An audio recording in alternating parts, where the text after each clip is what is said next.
Every now and then, one of the businesses I've done IT support upgrades their workstations. They usually text me to get rid of their old machines, and I'm happy to pick them up and give them a new life. In this video, we're going to upgrade one of these old workstations so that someone else out there can get a few more years out of it. We'll see what upgrades we can get at what cost, how far we can push performance, and finally compare our before and after results.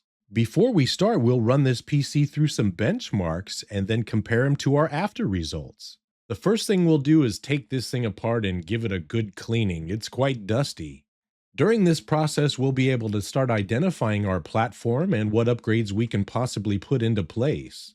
Currently, this PC is holding an i3-4130, a low-range budget chip that time long forgot. Next, we have DDR3 1600 MHz at 4 whole gigs, running in a single channel nonetheless, not ideal. Last, we have spinning Rust drive and a usable DVD writer. We'll leave those two in for later. Identifying the motherboard is possibly the most important thing. We'll look up the motherboard model to see what max RAM speed and capacity it'll take and how fast of a CPU we can put in it.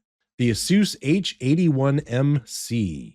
Looking at the support page and then comparing the highest end CPUs, we bought an i5-4690 for $22 on eBay, but the buyer sent us two other processors, making this 4690 $7.33. It's a quad-core 3.5 GHz workhorse that's not much slower than the 4790K. The RAM can get a nice boost to 16 gigs DDR3 1600, a huge step up from 4 gigs single channel it was running. We nab a new dual kit on Amazon for $14.99. Next, we grab a $30 speedy 512 gig SSD from Team Group, another leap from that old spinny record player.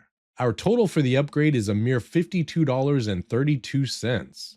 The existing power supply looks good at 400 watts. We won't need to upgrade that.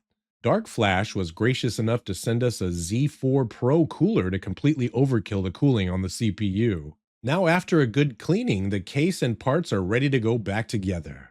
We'll use the same motherboard but with an upgraded processor. We'll quadruple the RAM capacity and run it in dual channel. And we'll add that speedy SSD to boot and run programs off of and leave the spinny 1TB drive for slow storage.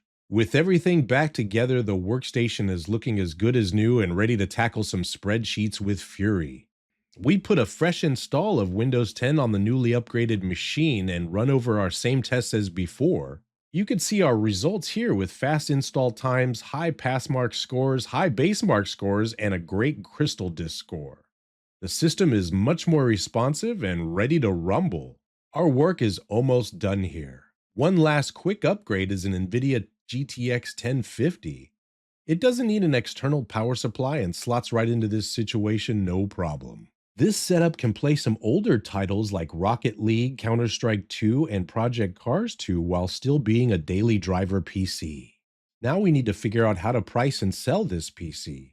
We spent $52 on parts. We put in a GTX 1050 we got free from salvage, and Dark Flash sent us a free cooler. Let's say we want to double our money and then add a little extra for negotiating room. We'll price it at $150 and shove it on Craigslist and Facebook Marketplace to see what happens.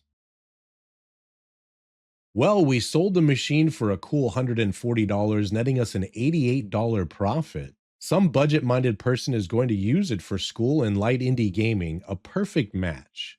Our quick refurb goes to show you that even on a tight budget, you can make something usable in 2025 out of an old relic of the past. Thanks so much for watching. Leave those comments below, and I love you people.